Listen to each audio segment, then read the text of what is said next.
एतराई हजारा ऐ इंसान तू भी उन्हनि जिया अज जमीन जे मथा है अज जमीन जे मथा है मां अल्लाह तो में हिम्मत दिनिया मां अल्लाह तो के सेहत दिनिया मां अल्लाह तो के ताकत दिनिया सोना अमल कर इंसान ही पान में इंसानियत पैदा कर इंसान जो कदर कर गरीब से हमदर्दी कर यतीम जी साल मां अल्लाह जे की कुछ तो के दिनो मां अल्लाह जे दिनल नेमतुन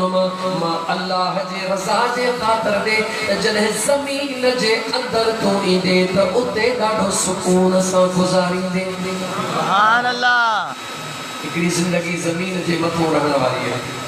हिकड़ी जिंदगी जमीन जे अंदर रहण वारी है जेको इंसान कब्र में वींदो आ मुंहिंजा दोस्त वो खत्म थी न वींदो आ याद रखी छॾिजां ईअं नाहे त मर गया मरदूद न ख़त्मा न दुरूद न मुंहिंजा दोस्त अज़ीज़ टे इंसान के अल्लाह ताला जिंदगी अता फरमायूं आहिनि टिन सूरतुनि में जॾहिं तव्हां असां अंबड़ जे पेट में भी न हुयासीं त आलम अरवाह में हुयासीं ॻाल्हायो आलम अरवाह में इते काफ़ी पढ़िया लिखिया नौजवान आउं चाहियां थो त थोड़ो फार्मूलो तव्हांखे दीन जो सम्झायां त कुल्लु नफ्सिन ज़ाइक़तुल मौत जो मतिलबु छा छो त आउं ख़ुद हिकु पढ़ियो लिखियो नौजवान आहियां मुंहिंजा दोस्त अज़ीज़ ईअं नाहे त फ़क़ति मदरसे जो पढ़ियल हा अल्हम्दुलिल्लाह दुनियावी तालीमात खां बि अल्लाह ताला मुस्तफ़ीज़ फरमायो आहे सम्झण जी कोशिशि कयो त इंसान कॾहिं बि मोह नाहे ये जुमलो गौर सां ॿुधो इंसान मां ईअं न चयो कोई मुस्लमान इंसान कॾहिं बि मोह नाहे मर्द केर आहे ज़िंदह केर हूंदो आहे थोरो तव्हांखे वज़ाहत करे मुख़्तसिर टाइम में ॿुधाईंदुमि मर्द उहो आहे मोल शइ उनखे चवंदा आहियूं जेका हमेशह जे लाइ जंहिंजी चुरपुर ख़तम थी वञे जंहिंजी ब्लड जी सर्कुलेशन ऑफ थी वञे जंहिंजो बाक़ी को वजूद न बचे दोस्त ज़रा सोच अम्बड़ जे पेट में अचण खां घुमे तो आलम अरवाह में मौजूद हुए जिस्म न हुयो रूह जे सूरत में हुए उन रूह के अल्लाह जे हुक्म सां अल्लाह ट्रांसफर कयो तुझे अबे अम्मा जे शादी जे सूरत में अम्मा जे वरी पेटड़े में अची पहुते उते रूह तो जो उहो साॻियो या लेकिन तुझे अचण जी तस्वीर अजीब आ रत जे कतरन जे सूरत में आयो आ उन रत जे कतरन के अल्लाह जे ज़ात एक जीजल अम्बड़ जे वजूद में जीजल अम्बड़ जे पेट में मुझा दोस्त अजीज उते अल्लाह बनायो आ अजीब अंदाज सां मुझे रब बनायो आ मुझा दोस्त अजीज उन खून जे कतरन मां अल्लाह अम्बड़ जे पेट में तो जो जिस्म बनायो आ तो जो मांस बनायो आ तो जो हड्डियूं बनायूं हन मुझा दोस्त नौजवान खां पुछी ॾिस जेके कुछ न कुछ साइंस मां ॼाणनि था मेडिकल मां ॼाणनि था इंसान जी हार्ट यानी दिल खां वठी करे सॼे जिस्म जे अंदर 27,000 फुट मुझा दोस्त अजीज अल्लाह ताला इंसान जे वजूद में रगों पैदा फरमायोन विदाउट जॉइंट हिकड़ी जगह ते भी के में मुझा दोस्त अजीज जॉइंट लगल कोने को यानी टाकेल काने का ये 27,000 फुट नसू अल्लाह तुझे वजूद में पैदा फरमायो जेके सॼे तुझे वजूद के सप्लाई करे रहियूं आहिनि जंहिंमें थुलियूं भी आहिनि सन्नियूं भी आहिनि रुगी करगे जी सन्हड़े में सन्हड़ी रग डेमेज थी वेंदी आहे जिस्म जो हेठों सोचा छॾे वेंदो आहे लेकिन जीजल अम्बड़ जे पेट में ये तमाम मुंहिंजा दोस्त अजीज तुंहिंजे वजूद जो नसो अल्लाह जे ज़ात पैदा फरमायो अल्लाह तोखे उते ज़िंदगी अता फरमाई तुंहिंजे वजूद के अल्लाह अम्बड़ जे पेट में तैयार कयो जेसिताईं मुंहिंजे ख़ुदा चाहियो तूं अम्बड़ जे पेट में रहे जॾहिं अम्बड़ जे पेट मां अल्लाह जो हुकुम थियो त ॿाहिरि निकिरी आ आलम अरवाह मां भी अल्लाह जे हुकुम सां ट्रांसफर थे अम्बड़ जे वजूद में वरी अम्बड़ जे वजूद मां अल्लाह जे हुकुम सां तू ट्रांसफर थे हुकुम मुझे अल्लाह जो आ लेकिन सूरत हर जगह ते अलग अलग थींदी थी अचे आलम अरवाह मां हुकुम अल्लाह जो थियो रूह जे सूरत में मां जे वजूद में पहुते खून जे कतरन जे सूरत में पहुते जॾहिं अम्बड़ जे पेट मां अल्लाह जे हुकुम सां तू ॿाहिरि आए त मुंहिंजा दोस्त अजीज सूरत मस्ते इंसानी वठी करे अमड़ जे दर्दन ऐं सूरन जे सूरत में बाहर पोते ज़मीन ते मुझे अल्लाह तो खेरायो वरी जदे अल्लाह जो हुक्म थियो इन ज़मीन जे तख्ते के छॾ त मुंहिंजा दोस्त अज़ीज़ इज़राइल जे सूरत में इज़राइल तो वटायो तुंहिंजे रूह के मुंहिंजा दोस्त कब्ज कयो कुल्लु नफ्सिन ज़ाइक़तुल मौत मां मुरादा उन जी माना है त मौत जो ज़ाइक़ो हर साह वारे के चखणो आहे ज़ाइक़ो उन वक्त महसूस थींदो आहे जॾहिं का शइ इंसान जे वात में हूंदी आहे सुभान अल्लाह ये तव्हांजे वात में फ्रूट ना है त ज़ाइक़ो आहे जवाब ॾियो पर जेकॾहिं तव्हां मां कंहिंजे बि मुंहं में हींअर फ्रूट जो को बि ज़रड़ो हूंदो अगरि कंहिंजे मुंहं में केलो हूंदो त केले जो ज़ाइक़ो हूंदो अगरि सूफ़ हूंदो त सूफ़ जो ज़ाइक़ो अल्लाह जे क़ुरान खे खोल अल्लाह फरमाए थो कुल्लु नफ्सिन ज़ाइक़तुल मौत हर नफ्स साह वारी शइ खे मौत जो ज़ाइक़ो चखणो आहे जॾहिं हिन दुनिया खां अल्लाह जे हुक्म सां तूं अॻिले जहान ॾे इज़राइल अलैहिस्सलाम ईंदो आहे अचे तुंहिंजे रूह खे कब्ज़ कंदो आहे इहा घड़ी तुंहिंजे मौत जे ज़ाइक़े जी आहे तुंहिंजे जिस्म जी चुरपुर बंदि हूंदी आहे मुंहिंजा दोस्त ॿिया तोखे खणी फटे ते सुम्हारीनि तुंहिंजे जिस्म जा कपिड़ा लाहीनि ॿिया तोखे विंजारीनि ॿिया तुंहिंजो जनाज़ो पढ़नि मां तोखां मुस्लमान सवाल थो कयां जेॾी महिल क़बर में मैयत खे लाहे अज़ीज़ो अक़ारिब मोटी ईंदा आहिनि ॿुधाए त उते अल्लाह जा रिश्ता ईंदा आहिनि या कोन ईंदा आहिनि जवाब सॼी ज़िंदगी ॿुधो अथव ईंदा आहिनि या न अल्लाह जा फ़रिश्ता ईंदा आहिनि जॾहिं उहे क़बर में ईंदा आहिनि सवाल जवाब कंदा आहिनि या कोन कंदा आहिनि जवाब ॾियो सवाल जवाब बि कंदा आहिनि जंहिंखे तो असां मुर्दो करे क़बर में दफ़न करे आया आहियूं ॿुधायो उहो जवाब ॾींदो या कोन ॾींदो जवाब ॾियो जवाब ॾींदो आहे त जहिड़ो आहे या को अल्लाह जवाब ॾियो ओ मुसलमान समझण जी कोशिश कर इंसान कदे भी मरदो ना है बल्कि अल्लाह ताला जे हुक्म सां वो शिफ्ट थींदो आहे हिकड़े घर खां ॿिए घर खां आलमे अरवाह खां शिफ्ट थियो अमड़ जे पेट में अमड़ जे पेट खां शिफ्ट थियो ज़मीन जे तख्ते ते ज़मीन जे तख्ते खां शिफ्ट थियो ज़मीन जे अंदर जॾहिं क़बर में रहियो हमेशा क़बर में भी न रहंदो जॾहिं क़यामत जो ॾिहाड़ो थींदो अल्लाह जो क़ुरान पढ़ो अफला यअलमु इज़ा बुअसिर मा फिल क़ुबूर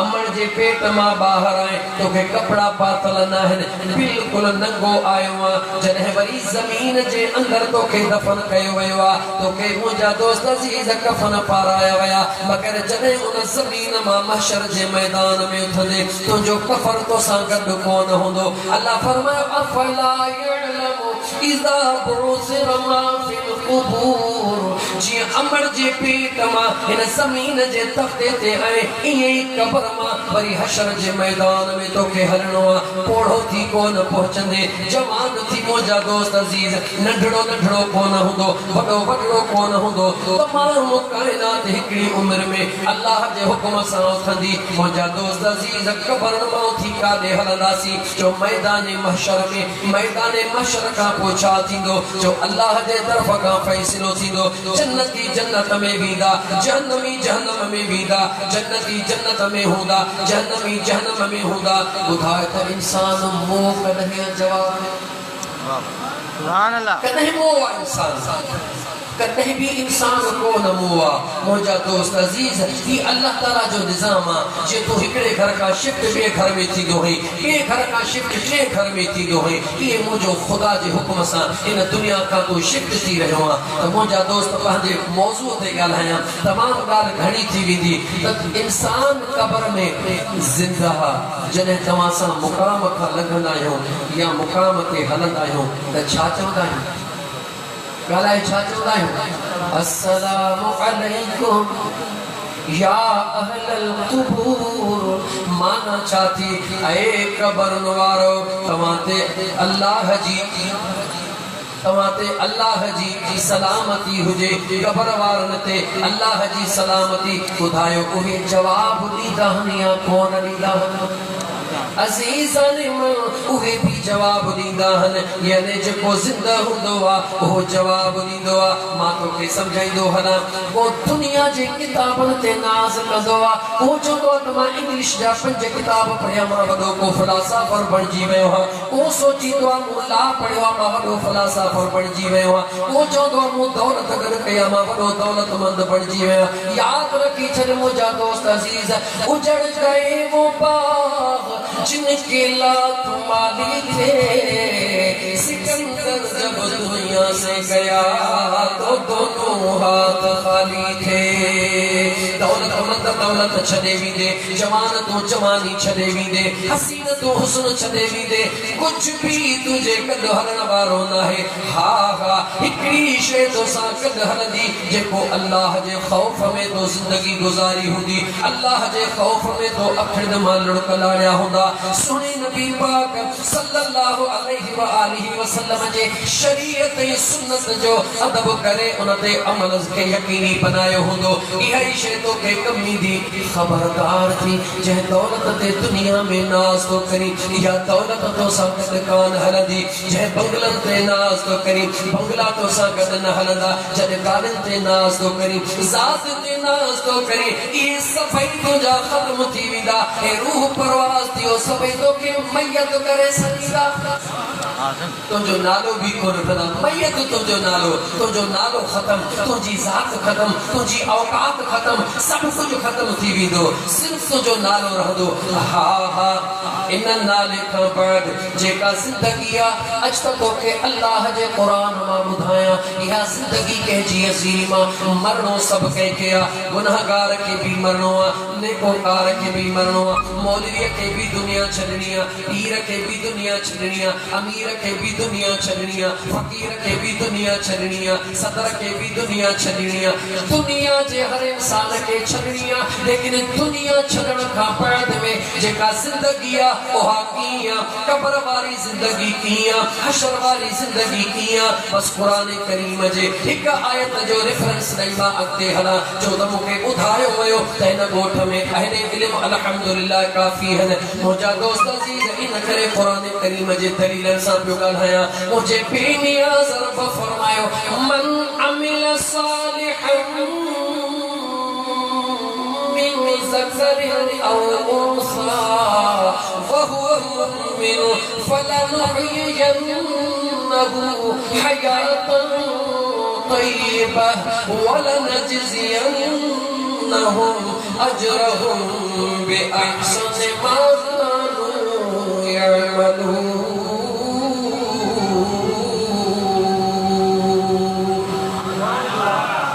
छा पढ़े चोर पे ऐ मुसलमान जैसे खुदा जे कलाम ते यकीन न करे तेसे तुझी जिंदगी की काई हैसियत कुछ भी अहमियत कोने तुझे जिंदगी की अहमियत उन ॾींहं खां शुरू थींदी जॾहिं तूं अल्लाह जे कलाम खे सुञाणणु शुरू कयो अल्लाह फरमायो मन अमिल सालिहा सुहिणा अमल जह भी कया सोना अमल जह भी गया मुझा दोस्त अजीज तशखीस कान थी त पीर साहब कया या मौलवी साहब कया अनपढ़ल कया या पढ़ल कया न शर्त इहो ना है अल्लाह हुकुम कयो मन अमिल सालिहन तमाम जह भी सोना अमल कया ज़करिन औ उन्सा वो मर्द हुजे या औरत हुजे जी मर्द जे मथा दुनिया जी जिंदगी आखिरत जी जिंदगी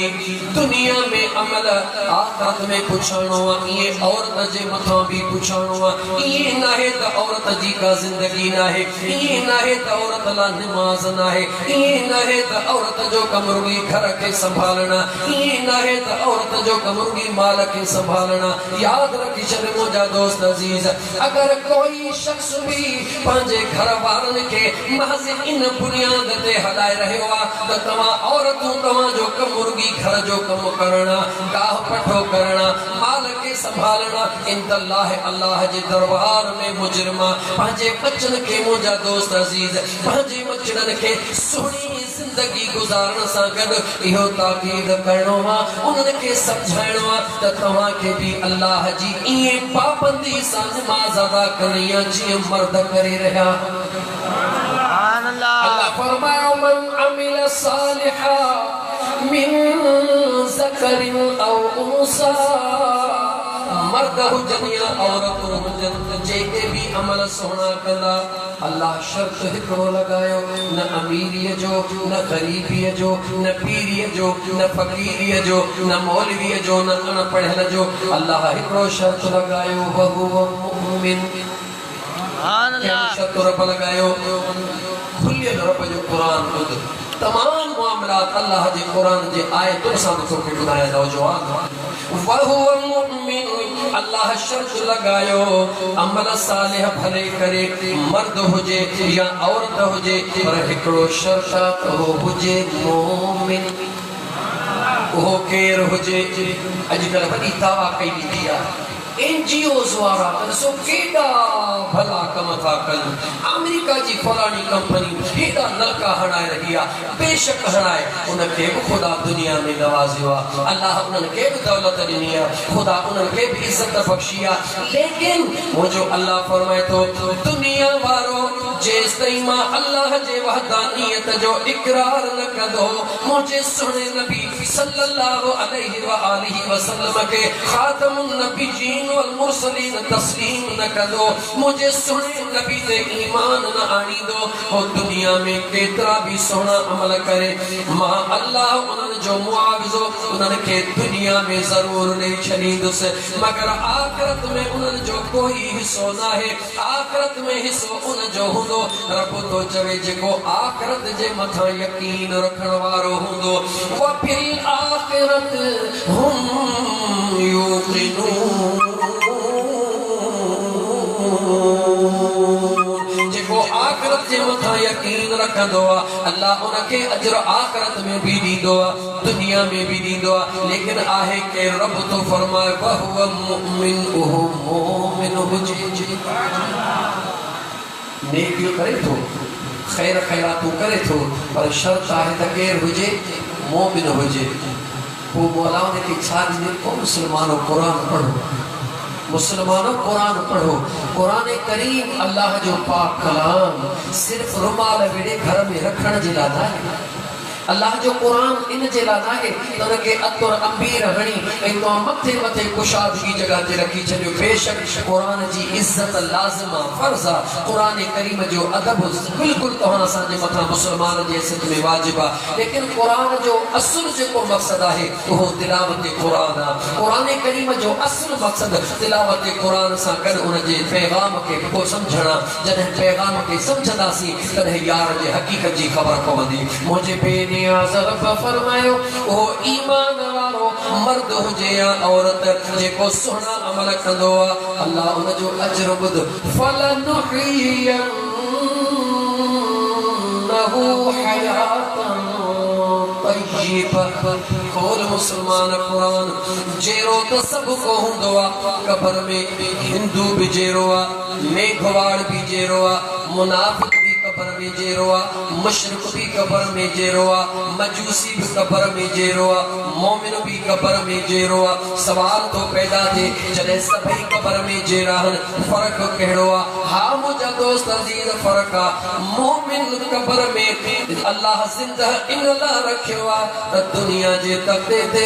आधी रात जो थी करे सीअ में तहज्जुद जूं नमाज़ूं अदा करण वारा फज्र जी नमाज़ूं अदा करण वारा मां अल्लाह जे मखलूक जी खिदमत करण वारा गरीबन सां हमदर्दियूं करण वारा अल्लाह फरमाए तो कब्र में मां अल्लाह तो के अबदी जिंदगी एड़ी पाकीज़ा जिंदगी तो ता फरमाया जेसे क़यामत जो मैदान बर्पा थे जन्नत जी दरी खुली मिलंदी कब्र में भी जन्नत जा मज़ा वठी रहियो हूंदो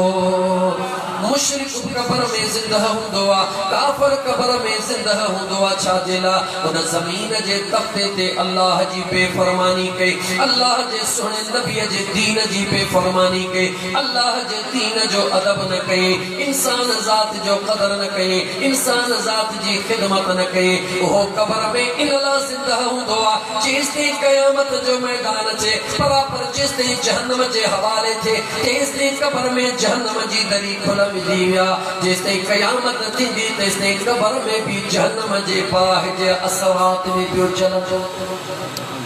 अल्लाह फरमायो फलनुहियन्नहु हयातन तय्यबा। अल्लाह फरमायो सुहन अमल करण वारन के ईमान वारन के मां अल्लाह पाकीज़ जिंदगी अता करे छड़ी छो। कुरान तो चवे फलनुहियन्नहु वो हमेशा जिंदा होगा हयातन तय्यबा पाकीज़ा जिंदगी मां अल्लाह उनके अता तो कया छाजे करे वलनजज़ियन्नहुम अजरहुम बिअहसन मा कानू यअमलून।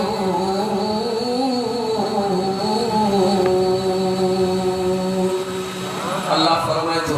ऐ ज़मीन ते सुना अमल करण वारा, ऐ ज़मीन ते रही करे मुझे मखलूक से प्यार करण वारा, प्यार तो सबको कंदो आ पर अल-बुग़्ज़ु लिल्लाहि वल हुब्बु लिल्लाहि, अल्लाह जी रज़ा से प्यार करण वारा। खैरात तो सबको कंदो आ लेकिन हिकड़ी खैरात हुआ यार खैरात कया माण्हू छा चवंदा त ॾाॾे जी खैरात बि कान कई हेतिरो ॾाढो मिल्कियत छॾे वियो इन खैरात मां न की तुंहिंजो फ़ाइदो न की ॾाॾे जो फ़ाइदो। दोस्तो खैर करी या खैरात करी हिकिड़ो गिलास अल्लाह जे राह में करी या 20 देरियूं करी मक़सद हिकिड़ो हुजे त मुंहिंजो सुहिणो रब करीम राज़ी थी वञे। अल्लाह जे रज़ा जे ख़ातिर नंढड़ो अमल करण सां भी मुझो अल्लाह एतिरो अजर अता फरमाईंदो आ जो इंसान तोखे अंदाज़ो कोने। कदें भी ए इंसान तो सोचो नाहे त जॾहिं दुनिया में अल्लाह ॾेई रहियो आ त घणे ॾेई रहियो आ हिकिड़े अमल जे एवज़ 10 नेकियूं हिकिड़ी नेकीअ जे एवज़ 20 नेकियूं पर रब चए थो जॾहिं क़यामत में न तोखां हिसाब वठंदुसि घणे कोन वठंदुसि तोरे वठंदुसि। कॾहिं सोचो थी कदें फुर्सती कोने का दुनिया के मामलात में फुर्सत ही कोने का कब्र में तो जरूर फुर्सत थी जॾहिं जिक्राम कातबीन मथो अचे बीहंदा मुंहिंजा दोस्त अज़ीज़ पोइ उन महिल फुर्सत जी ख़बर पवंदी। ऐं अल्लाह जा बाना हीअ ज़िंदगी नंढड़ो ॿारड़ो भी रांदी को ठाहींदो आहे बस हाणे ख़त्म था कयूं इंशाअल्लाह ताला 9 बजे ताईं मूं वटि 10 मिंट आहिनि। नंढड़ो ॿारड़ो भी जॾहिं को रांदी को ठाहींदो आहे त बेमक़सद को ठाहींदो आहे उन सां खेॾंदो आहे रूह बेरूह कंदो आहे जॾहिं उनजी दिलि भरिजी वेंदी आहे पोइ उनखे भॼी उछलाए छॾींदो आहे। मुस्लमानो नंढड़ो ॿार बि जेकॾहिं बिना मक़सद जे हिकिड़ो मिटीअ जो रांदी को नथो ठाहे त ही 6 फुटनि जो इंसान अल्लाह बिना मक़सद जे बनायो। सोचो मुसलमानो तू बिना मकसद जे लाइ न आयो है पाण खे संभाल ये न थे आए थे जिस काम के लिए भूल गई वो बात मालिक लेखा मांगेगा हम खाली दोनों हाथ। ये न कर अल्लाह जो बानो थी रह दुनिया पे ज़मीन पे अल्लाह जो बानो थी रह। अजीब असा मुसलमान जी थ्योरी अजीब असा इंसान जी थ्योरी जेको न कम अल्लाह पंहिंजे ज़िम्मे खयो वो असा ज़ोरीअ खां पंहिंजे नीचे में फिट कयूं ऐं जेको अल्लाह असां जे हवाले कयो वो कम असां अल्लाह जे हवाले करे था छॾियो जोगरो समझ में कोन आयो। ऐं इंसान पंहिंजे ज़िंदगी जो मक़सद सम्झो हिकिड़ो कम अल्लाह पंहिंजे ज़िम्मे खयो आहे कहिड़ो अल्लाह फरमाए थो इन्नल्लाह यरज़ुक़ु मन यशाअ बिग़ैरि हिसाब। मुझे अल्लाह फरमायो रिज़्क़ रोज़ी बिना हिसाब किताब जे ॾियण वारो मां अल्लाह। हिकिड़ो 1.25 किलो खीरे में विझंदो तूं 14 मण फुटी केरु कंदो आहे चो मुंहिंजो अल्लाह। सवा मण कणक जो ज़मीन में उछलाईंदो 70 मण केर कंदो चो मुझो अल्लाह तो फरमाए रिज़्क़ रोज़ी ॾियणो मां अल्लाह जो ज़िम्मो तू तो चवी नमाज़ छो नथो पढ़ी बनीअ ते कम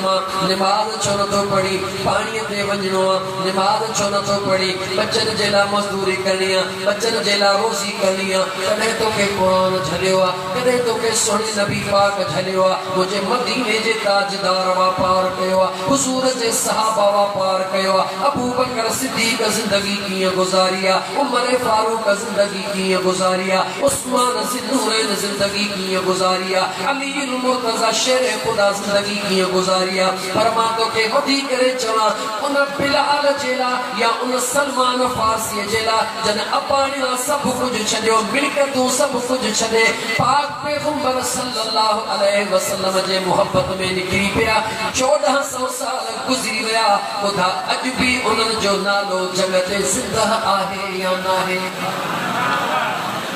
ॻोठ जा अमीर रईस 6 महीना साल खां पोइ ख़बर ई कोन्हे का मुंहिंजे मुस्तफ़ा करीम जो हिकु सहाबी अॼु बि ज़मीन जे तख़्ते ते केॾो इज़त सां हुन जो नालो वरितो थो वञे केॾो एहतराम सां नालो वरितो थो वञे सबबु छा आहे उन्हनि पंहिंजी ज़िंदगी रसूलुल्लाह सल्लल्लाहु अलैहि वसल्लम जे मोहब्बत में गुज़ारी ऐं इंसान अगर तू भी दुनिया के तख्ते ते जिंदा रहना तो चाहे तो हिकड़ो ही तरीको है जिंदगी जेका है हे साह थोड़े पल जाहन कंहिंजी 20 साल कंहिंजी 30 कंहिंजी 40 50 100 हमरा फिनिश थी विंदो लेकिन अबदी जिंदगी तो के अल्लाह ता फरमाइंदो केड़ी सूरत में जने मुझे रब के राजी करे ऐं सुने नबी पाक अलैहि सलातो सलाम जी शरीयत के अमल करे इंशाअल्लाह ताला वह तो के जिंदगी मिलंदी तो रोजी जो ज़ामिन केरा अल्लाह गला केरा भाई असा जो ता छो तो ही भी करणो बच्चन जे ला रोजी ओचया मेहनत करणो तो मथा लाज़िम मेहनत जे ला मुझे मदीने जे मीर फरमा अल कासिब हबीबुल्लाह मेहनत करण वारो अल्लाह जो दोस्त मेहनत करण तो जो अख्तियार बरकत ॾियण मुझे गला मुझे रब जो कम हाने अल्लाह तो के दुनिया ते पैदा छो कयो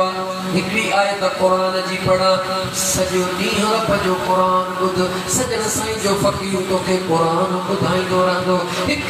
गाल अल्लाह जे कुरान मां तो के बुधाइंदो रहंदो मुझे सोने करीम रब फरमायो या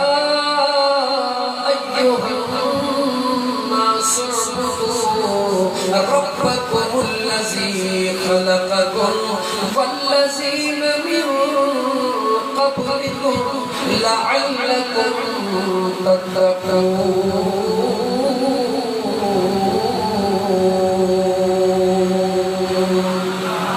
अल्लाह जे ज़ात फरमायो ऐ इंसानो उबुदू रब्बकुमुल्लज़ी खलक़कुम मुझे अल्लाह फरमायो मैं तव्हां के पंहिंजे इबादत लाइ पैदा कयो छा जे लाइ पैदा कयो पंहिंजे इबादत जे लाइ रब चवे मूं तोखे पंहिंजे इबादत लाइ पैदा कयो तू पंहिंजे छाती पाए अंदर में कंहिंजी इबादत करे रहियो आहे नमाज जो टाइम मस्जिद मां बदकिस्मती त असांजी ॾिसो सच चवां केरु कावड़ को त कोन्हे ऐं कावड़ी जो बि न छो त जे तव्हां हिन इलाइक़े जा वॾेरा हो त मां बि हिन इलाइक़े जो ई वॾेरो आहियां ये तहां जो न सांगे ते ज़मीनूं त मुंहिंजी बि न सांगे ते ज़मीन घोड़े जा कन बराबर लेकिन हकीकत समझो खुदा जे ज़ात जो जेसिताईं ख़ौफ इंसान जे वजूद में न हूंदो न मुंहिंजा दोस्त अज़ीज़ तेसिताईं इंसान में इंसानियत अची कोन थी सघे अज़ीज़ दोस्तों मुझे सिर्फ जवाब दे तो जेकॾहिं कहे रईस हलो हद जो MPA हिन वक्त जेको आहे सैयद मुराद अली शाह आहे उन जे बंगले दा जो मुंशी या उन जो को मुशीर या कमदार जेकॾहिं तोड़े न्यापो खणी जे त साईं चयो अथई त अचु मुंहिंजो कमु आहे इहो बि न ॿुधाए त कमु कहिड़ो आहे जुती भवरा कोन पाईंदो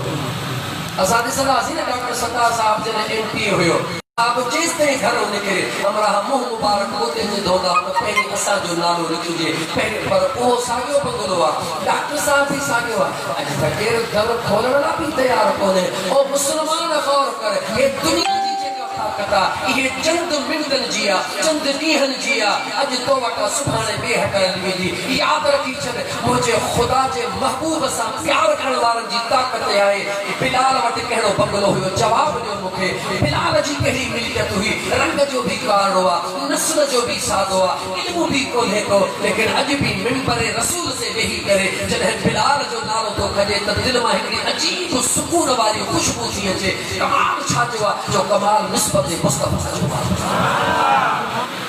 उन निस्बत से प्यार करे एक दुनिया की सजी निस्बत तबाही और बर्बादी का सवा कुछ भी कोने लेकिन अर्ज पे कयो असा मुसलमान जी मुसलमानी रह सजे घर न्या पहुंचे रह सजे ओता कमा पगले ता रुगी सखो न्या पहुंचे ऑफिसर जे ऑफिस मा डीसी साहब जोगी पट्टे वालो अचे तो के हर सूरत में 8 बजे पहुंचनो हमरा पर खणी 6 बजे का बीठो होंदो छाजेला सजो ते खबर ना है पर हिकड़े पासे अल्लाह जो पाप भरना जो नालो मस्जिद अच्छा नालो मस्जिद के जो घर वाला जो अल्लाह जो घर उन अल्लाह जे घर मा एक दफो न ब दफा न 3 दफा न 4 दफा न 5 भेरा सगड़ो थी रयो हय्या अलस्सला पहले अल्लाह जी वहदानियत बयान थी दिया अल्लाहु अकबर अल्लाहु अकबर अशहदु अल्ला इलाहा इल्लल्लाह शाहिदी तो जा पांचे अल्लाह जे जात जी तो न का सवा कोई इबादत जो लायक ना है अशहदु अन्ना मुहम्मद रसूलुल्लाह शाहिदी तो जा सोहनो महबूब मदीने जो ताजदार अल्लाह जो सोहनो रसूला ईमान जे शाहिदी का बाद में मुअज्जिन सगड़ो कंदो हय्या अलस्सला हलिया नमाज जेला छाचेला नमाज ते अचो हय्या अलल फलाह की कामयाबी जो सगड़ो आ जे को हिन सगड़े ते लबैक चईंदो आ मुझो रब उनके कामयाबी अता फरमाईंदो आ आयो के मुसलमान पुट के जो ही मुसलमान जो मस्जिद में ईद ते भी गाओ ईद ते भी गाओ जुमे जे दी भी गाओ ऐ मुसलमान पांचेला तो करे फकीर आशिक ताहिरी राजपरला कुछ न तो करी सब कुछ पांचेला तो करी लेकिन सोच अल्लाह जे दीन जो पैगाम मुखलिस अंदाज खालिस खुलूस नियत सा पहुंचाण हर मुसलमान जी जिम्मेवारी आ उनका पहली सुजागी कर जॾहिं त मुंहिंजा दोस्त अजीज दुनिया जे तख्ते ते बादशाही करण वारो हिकड़ो बादशाह के गुजरा जवाब दियो बात जवाब दो सिकंदर बादशाह खुदा जा माना कुछ सोचो ओ सिकंदर बादशाह जने दुनिया पे चले मां समझा तो ता तकलीफ पे हो नगर भी तैयार हो लेकिन मां अज रात पिटिशा को भी बाहर कोट कासिम को क्यों भी उता घर साडे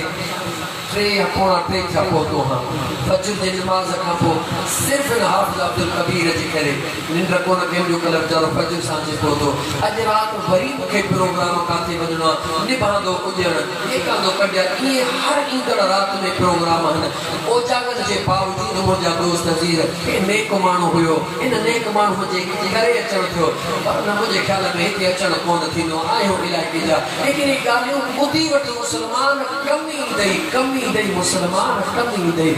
अल्लाह जा माना खुदा जो जेकर खौफ न रखने ता के जो खौफ रखने मरण का वो केर कभी दो तो के जवाब दे दुनिया में प्यारो रिश्तो के जो अमान मां जो प्यारो रिश्तो वो हिकड़ो पुत्र बुधायो जैसा कब्र में अम्मा का सुती हुई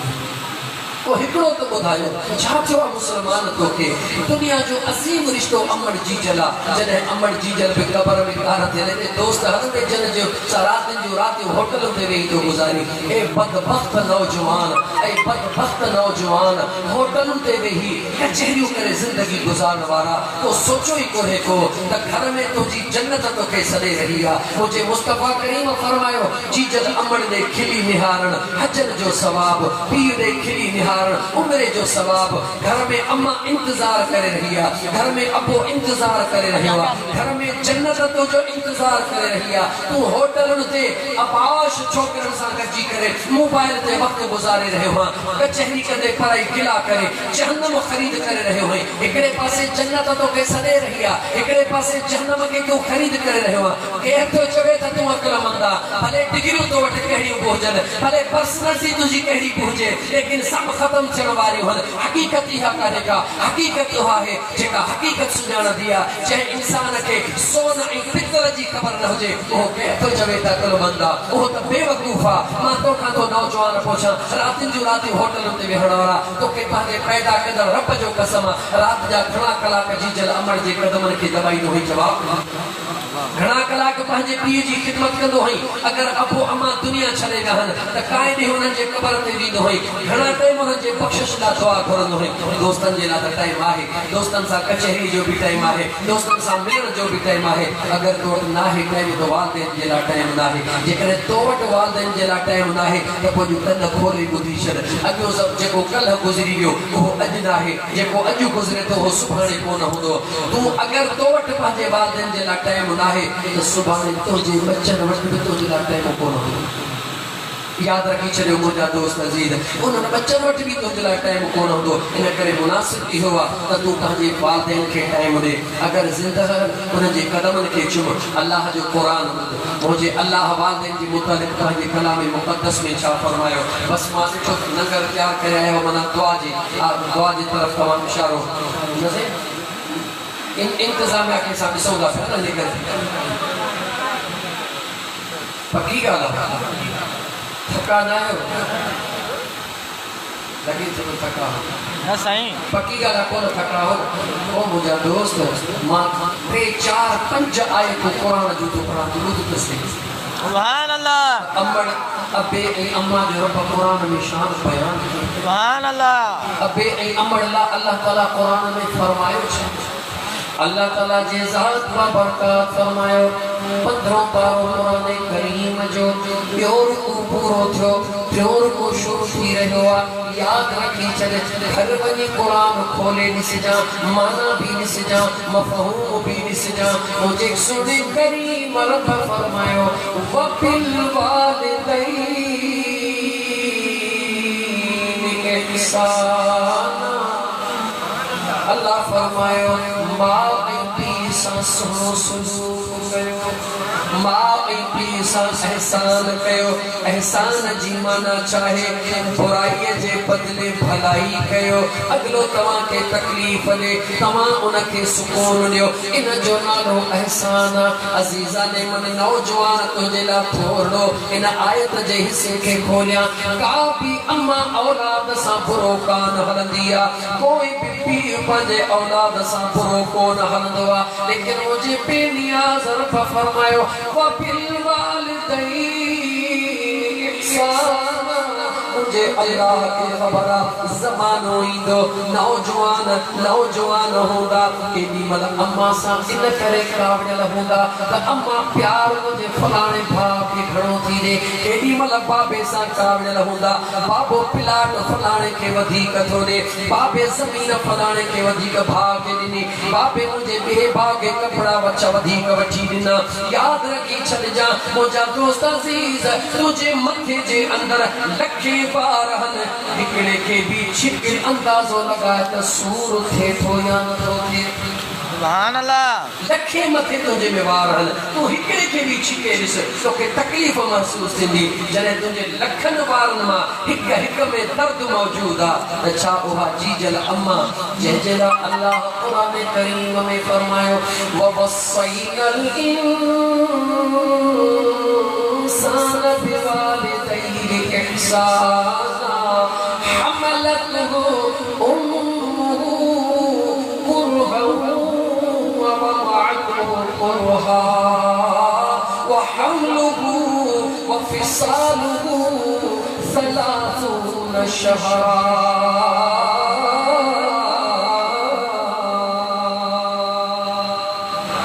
मुझे बेनियाज़ रब फरमायो तुझे मां ऐं पीउ तुझा तुझे मथा एतरा एहसान अल्लाह फरमाए तो मां वसियत तो कई खबरदार थी जा मां अल्लाह तो के हुक्म तो कया खबरदार थी जा मां खुदा तो के नसीहत तो कया खबरदार थी जा या तुझी जेका अमड़ा व हमलुहु व फिसालुहु सलासून शहरा हिक अमड़ रब जो कुरान तो चवे हिक मां 30 महीना पांजे बचड़े जयला वक़्फ करे छड़ी दिया 30 महीना घणा महीना कौन चोरियो करो हमलतुहु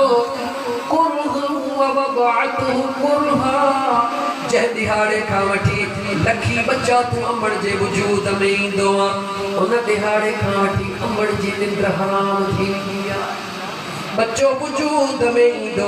अमड़ के आत शुरू थी वया उल्टियों शुरू थी वयो अमड़ जे दिमाग के चक्कर अचण शुरू थी वया खान साहब जी गिरोथ कंदो रहियो वधंदो रहियो त जीजल अमड़ जे तवज्जो जो मरकज पणजी वयो जे करे डॉक्टरानी चयो त सूफ़ खाईंदी बच्चे के तकलीफात इहा जीजल अमड़ चाहिए तो सूफ़ न खाईंदी त मुझे बच्चे के तकलीफ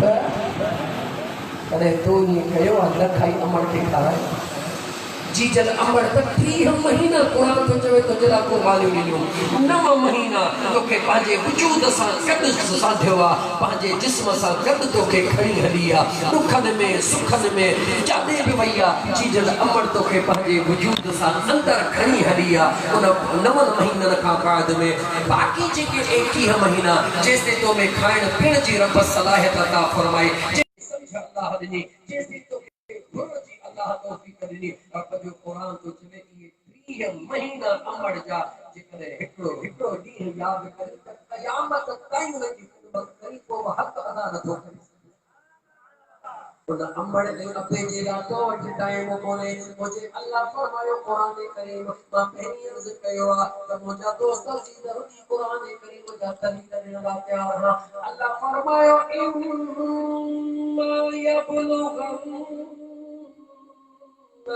इंदकल किबर अहदुहुमा औ किलाहुमा फला तकुल लहुमा उफ वला तनहरहुमा वकुल लहुमा कौलन करीमा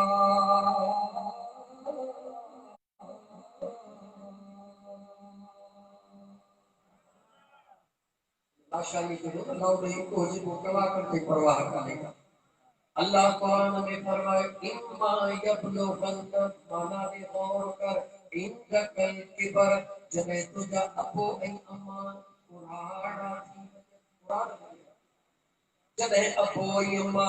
कुराना थी वजन अबे जे जिस्म मां कमाइण जी सलाहियत खत्म थी वने अमड़ जे वजूद मां मुंहिंजा दोस्त अज़ीज़ रोब इंताब खत्म थी वने जॾहिं नुहर जी मोहताज थी वने पीर जॾहिं पुटनि ॾे निहारण शुरू करे मां जॾहिं नुहर ॾे निहारण शुरू करे मुंहिंजे अल्लाह फरमायो उन टाइम ते इम्मा यबलुगन इंदकल किबर अहदुहुमा औ किलाहुमा अबो ऐं अम्मा ॿई हुजनि या ॿिन्ही मां को हिकिड़ो हुजे गौर कर अल्लाह कीअं फरमा रहियो आहे फला तकुल लहुमा उफ़िन केॾी कावड़ हुजे अबे ऐं अम्मा ॾे निहारे उफ़ बि न पुछजां बाहरों कावड़ में तो अची कारोबार जा मामलात हन दुनिया जा मामलात हन सीने जे मथा स्ट्रेस लगो पयो आ सीमी तौर ते डिस्टर्ब लगो पयो आ लेकिन अल्लाह कुरान में फरमाए तो दुनिया जे मामलात के दुनिया ते महदूद रखो घर जे बाहर दरड़े ते बीही रह पहिरी पाणे पाण के नॉर्मल कर दुखन के हेठो चला परेशान के हेठो चला हिकड़ी गाल से में रखो तमा घर वञा तो मुझो पुरानो पाप साफ हो घर को वञा मुझी जी जल अम्मा मुझे साम्हूं हूंदी या अल्लाह दिल जा मालिक रब मां अबे ऐं अम्मा जे खुशी जेला पांजे दुखन के दर्द दो छलिया पांजे परेशान के दर्द दो छलिया तात मुझे दुखन जे करे मुझे अम्मा जे मथा पार न चे मुझे बाबे की का तकलीफ न चे खुदा जे इज्जत जो कसम खड़ी तो जमा जेदी मला इहा नियत करे तो तरखो अंदर मुर्गी भी दे मुझे मदीने जे मीर फरमायो जने अमड़ मुर्ग दो बच्चे के सदिया एक मां जे अंदर में जने वो खुशी वारो एहसास पैदा थींदो मुझो रब ऐलान कंदो फरिश्तो इन मुझे पाने पाजे अमड़ के खुश रखण जे ला तमाम मामलात बाहर उछलाए आयो मां रब ऐलान तो कया अमड़ दे हिकड़ो दफो मुर्गी निहारियो तई दहन मकबूल हजन जो सवाब लिखी छलियो सुभान अल्लाह, सुभान अल्लाह। आप की जो अदब मामूली वाह। अजीजान मन अल्लाह फरमायो फला तकुल्लहुमा उफ़िन अबे ऐ अम्मा जानो उफ भी न कुछ जा वला तनहरहुमा उफ तो न कुछ जा पर कुराने पीर के छिड़प भी नदी जा। घर में अबे के कंगे दिया कुरानो कंगे दो ओ कुरा आने बस बस आने कुराना कंगी कंगी घर के न करे चले थे मुझी टाइल के न कहते मुझे ओ खुदा जाबाना अगर यो कुरानो न हो जे अतन तो जो वजूदी बेशक। अभी तो दुनिया में जेकी कुछ आहे इन कुरान के सदके में है अगर इन जो खून न हो जे हां अगर जे के जो कुरान तो चवी यो जवान न हो जे हां तो तुझी अमर के तो थे तो जो वजूद के तो थे अल्लाह फरमाता खबरदार थी वला तनहरहु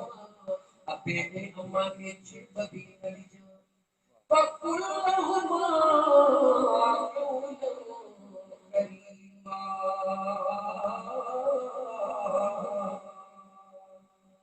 संगाल है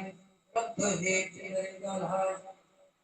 मोह में दई न गाल है जा अखियों अखिन में दई न गाल है जा मता जमीन जे बिन बार जे करे अपे संसाम होती गाले मता पिलाट जे टुकड़े जे करे अपे संसाम होती मता जी जल अमर सा जगह जे टुकड़े तो सामो दे खबरदार थी जा उन जो हिकड़ो में थोरो न तो लाहे सगी मुझे मुस्तफा करीम जो सहाबिया जो केरा जवाब दे हुजूर जो सहाबिया जी जल अमर के कुलड़े देखणी हिकड़ो हज कराई यो हज कराई यो हज कराई 4 5 6 7 8 9 10 जदे दहो हज मुकम्मिल फराइज अदा करे काबतुल्लाह शरीफ जे सामो सिर सजदे में रखी दुआ तो करे ओ मुझे करीम रब तो जलक एहसान अजुन पंजे जी जल अमर जो मोरो अदा करे छलियो हक अदा करे छलियो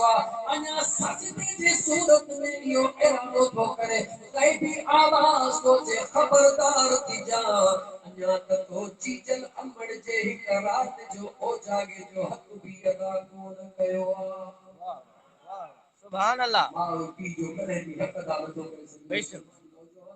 इन करे बसाने कुरान करीम जे आयत के मां मुकम्मल करे अल्लाह फरमाए फला तकुल्लहुमा उफ़िन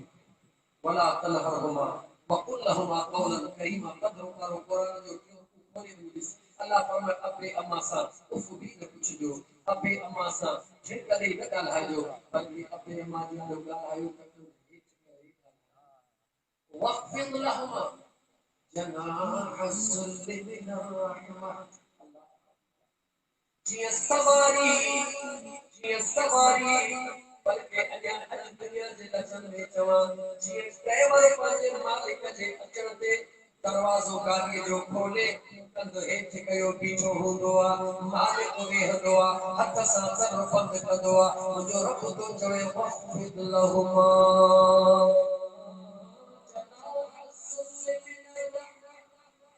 अपे अम्मा जे सामो कंजड़ो झुकाए भी जान इन नियत सा भी जान अम्मा हुक्म करे बाबा जे कुलड़ ते खड़ी अमड़ के तमरीह कराए पुतल के कुलड़ ते खड़ो तने अमड़ के वाह। बचड़ो के खड़ो तने अबे के खड़ी बिस्को के भी तने तुझे अबे के हो अल्लाह ताला जमानो कुरान करीम जे आयत जे आखिरी हिस्से ते मुझे अल्लाह फरमायो जेको अज जे प्रोग्राम जो मकसद आहे ई सारे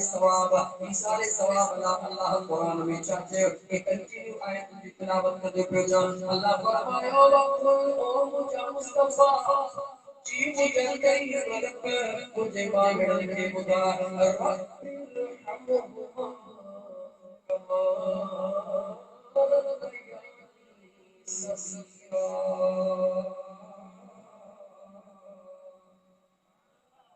साजन लफ्जन में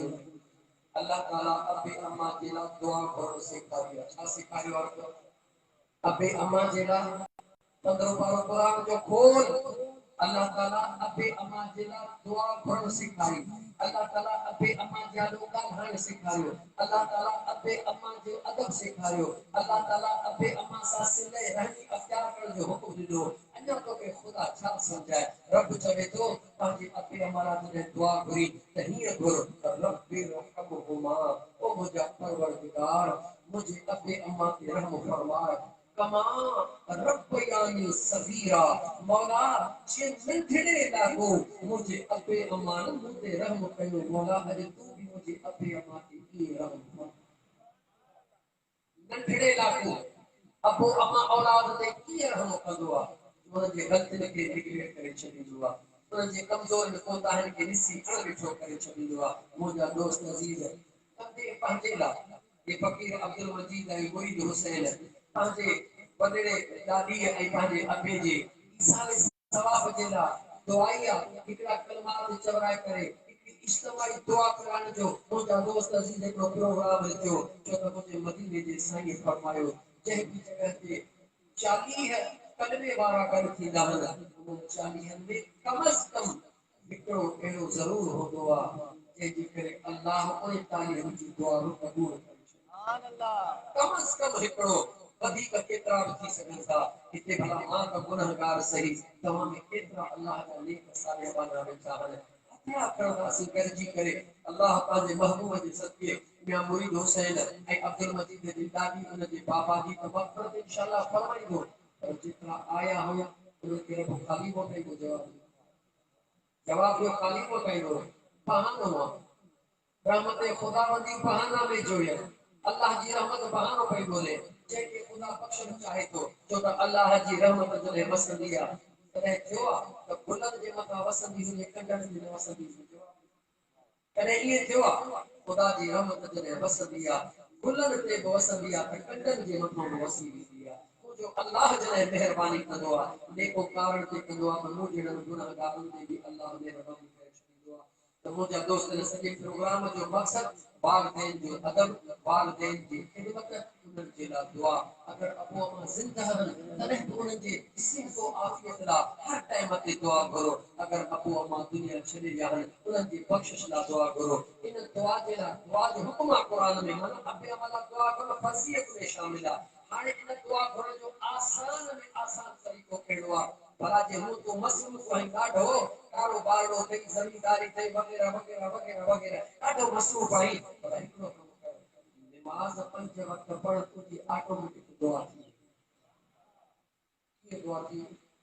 पढ़ियल आहे या अणपढ़ियल नमाज़ में सलाम खां पहिरीं क़ाइदे में माण्हू वेंदो आहे अतहियात खां पोइ दुरूद खां पोइ दुआ कहिड़ी पढ़बी आहे रब्बि जअलनी मुक़ीम अस्सलात ومن ذريتي तुझे ला भी दुआ तुझे औलाद ला भी दुआ और रब्बना वतक़ब्बल दुआ ओ दुआओं जा कबूल कर परवरदिगार रब्बना गफिरली मौला मुझे दुआ फरमा फलिवालिदैया मौला मुझे बेबी अम्मा की दुआ फरमा يوم يقوم الحساب मौला क़यामत ताईं अचण वारनि ईमान वारनि खे दुआ फरमा लिबास अदा थी वई दुआ रब जे दरबार तोखे तो पढ़ण नथी अचे न दुआ पेश इमाम जे पोइ जे पुछां हिन इमाम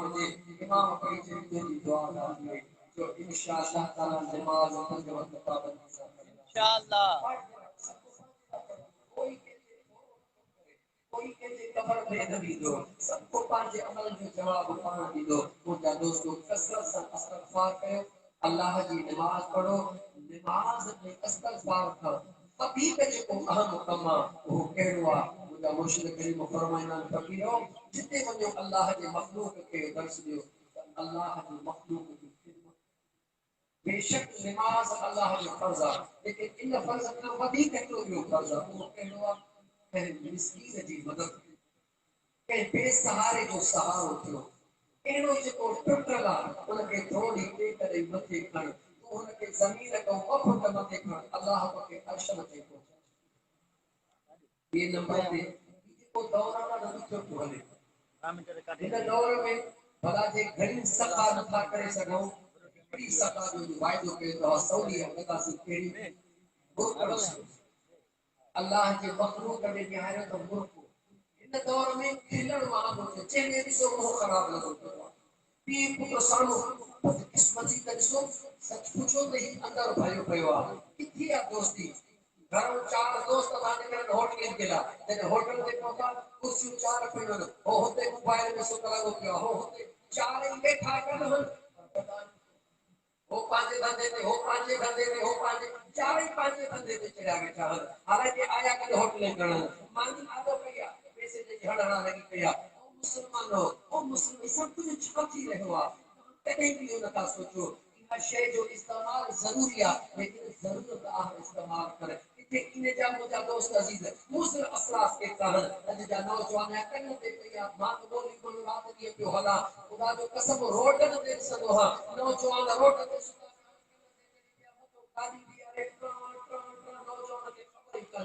अरे अल्लाह जा बाना मथे तो थी इन मोबाइल ता के अंदाज़ो कोने को बेहद का मोबाइल कलाक लगी करे मोटरसाइकिल से हमरा हले तो मोटरसाइकिल हले तो ही तक लॻो पियो आहे अंदाज़ो लगे कोने त तू पंहिंजे हदीस केतिरो ज़ुल्म करे रहियो हुई जेको कलाक पेके जे करे कन ते रखी रहियो आहे उनखे अंदाज़ो कोने चटनी जेका हले थी पई जो कनेक्शन जेको आहे तो सयारी निज़ाम जेको आहे मवासलाती जेको निज़ाम आहे उहो तुंहिंजे दिमाग़ जे नस्ल खे तुंहिंजे हिन ब्रेन खे केतिरो डैमेज करे सघे थो तुंहिंजे दिमाग़ जे ताक़त खे केतिरो मफ़लूज करे सघे थो पोइ ख़ुदा जा बाना मोबाइल जो इस्तेमालु कर लेकिन मुनासिब इस्तेमालु कर ओतिरो इस्तेमालु कर जेतिरी ज़रूरत आहे जेको टाइम बचे थो अचे अमल जी सुभान अल्लाह। जेको टाइम बचे थो अपे जी ख़िदमत कर जेको न रस्ते में मिले अस्सलाम वालेकुम जी चोई खिली हुनखे सलाम मां पंहिंजी तकलीफ़ ख़तमु अस्सलाम वालेकुम चो मूंखे ज़रूर पर खिली पहुचो मुमकिन आहे तूं तेरी परेशानी में मुब्तला हुजे मुमकिन आहे तूं दुखारो हुजे ऐं दुख में परेशानी में अची रहियो आहे तो बि खिली हुनखे चयो बाजी अस्सलाम वालेकुम की हाल है ਤੁਹਾਡਾ ठीक है ना थोड़ो तू मुर्गे अदा केड़ा अलग बाहर कुछ चाहिए थोड़ो तू मुर्गे तो जी मुर्गण सां जेकॾहिं हुनजे चेहरे ते थोड़ी मुर्ग अचे रही हुनजो गम हल्को थियो ख़ुदा जो कसम हुजे अल्लाह खे ॾाढी ॻाल्हि वणंदी मुझे मदीने जे साईं खे ॾाढी ॻाल्हि वणंदी इंसानियत जेका इहा सभ खां वॾी इबादत आहे पहिरीं इंसानियत आहे अल्लाह पाक हुकुम कयो आहे हिकिड़े पासे नमाज़ थी पई हले जुमे जी नमाज़ थी पई हले फर्ज़ बेशुमार पढ़ाए रहियो आहे ॿाहिरि उताह थी थिए त वारो कयो मूंखे बचायो वारो कयो बचायो शरीयत छा थी चवे नमाज़ तोड़े हुनखे बचायो या नमाज़ कंटिन्यू छा थी चवे नमाज़ तोड़ियो दिमाग तोड़ियो हुनजी ज़िंदगी बचायो छो त ज़िंदगी वई त वरी कान थी सघंदी नमाज़ वई त वरी थी सघे लेकिन इंसान जी ज़िंदगी अहम इंसान जी ज़िंदगी जो क़दर कयो अगर तू क़दर ॿिए जो न कंदे त पोइ तुंहिंजो क़दर बि कोई न कंदो यादि रखी छॾ सिरह काई ठही करे फुटी कोन खणंदी फुटी काई ठही कमंद कोन खणंदी कमंद कायो ठही त चित कोन खणंदी जेको कायो अथई उहो ई ॾियणो पवंदो इन करे अचो त पंहिंजे अंदर में अल्लाह जे मखलूक जो हिकिड़ो दर्द रखो अल्लाह जे मखलूक जे लाइ प्यार रखो अल्लाह जे मखलूक जे लाइ हमदर्दी रखो करे केतिरो बि सघो भला घणी पैदा करे सघो दिलि में जेके तकलीफ़ आई आहे एतिरो चो या अल्लाह खे तकलीफ़ आई आहे या अल्लाह इन जी तकलीफ़ दूर फरमा केतिरो त करे सघो था जवाब दियो एतिरो त करे सघो था उनजी तकलीफ़ दूर न कईसीं उनजी मदद न वञी कईसीं भला एतिरो त कयूं पंहिंजे रब खां दुआ त घुरो अल्लाह फरमाए तो ए बेजेला दुआ भरवाड़ा तो मारा पक्का बेजेला मुसीबत जे छोटकारे दी दुआ भरिया मारा को उन जी मुसीबत दूर को कयो पहली तुझी मुसीबत दूर करे अल्लाह के दरबार में सवाल है मुझे करीम रब को गुनाहगार भी चवता दुआ कबूल फरमाए अल्लाह ताला में अब्दुल मजीद है मुरीद हुसैन जी नाली सानो के बाबा सईद मगफरत फरमाए जितना आया हो सब के अल्लाह ताला अमल की तौफीक अता फरमाए व आखिर दावाना अल्हम्दुलिल्लाहि रब्बिल आलमीन